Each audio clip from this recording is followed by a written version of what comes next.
শ্রী শ্রী ঠাকুর বলছেন ঈশ্বরের শরণাগত হয়ে সংসারে থাকতে হবে, আর স্বামী স্ত্রী দুজনেই ভক্ত হতে হবে।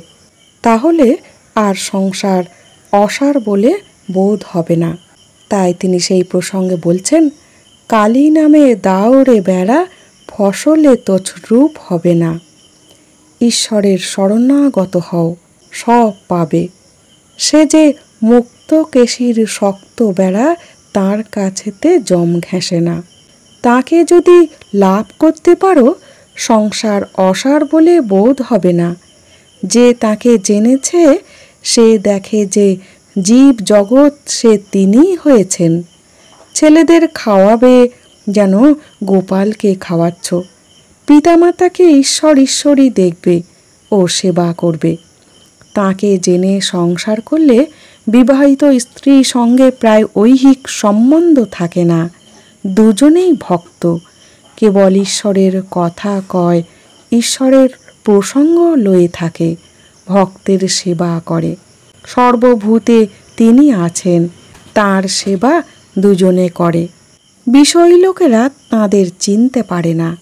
তবে এরূপটি হতে গেলে দুজনেরই ভাগ হওয়া চাই।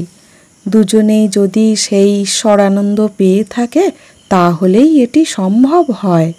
ভগবানের বিশেষ কৃপা চাই, না হলে সর্বদা অমিল হয়।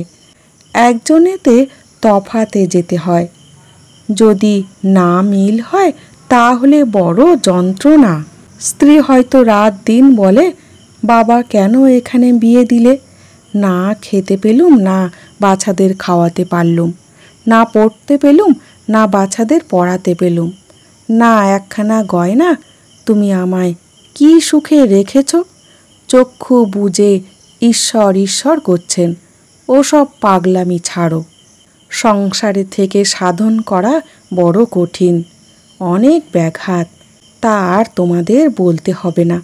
রোগ শোক দারিদ্র, আবার স্ত্রীর সঙ্গে মিল নাই, ছেলে অবাধ্য মূর্খ গোয়ার, তাই তাকে লাভ করবার জন্য চেষ্টা করতে হয়।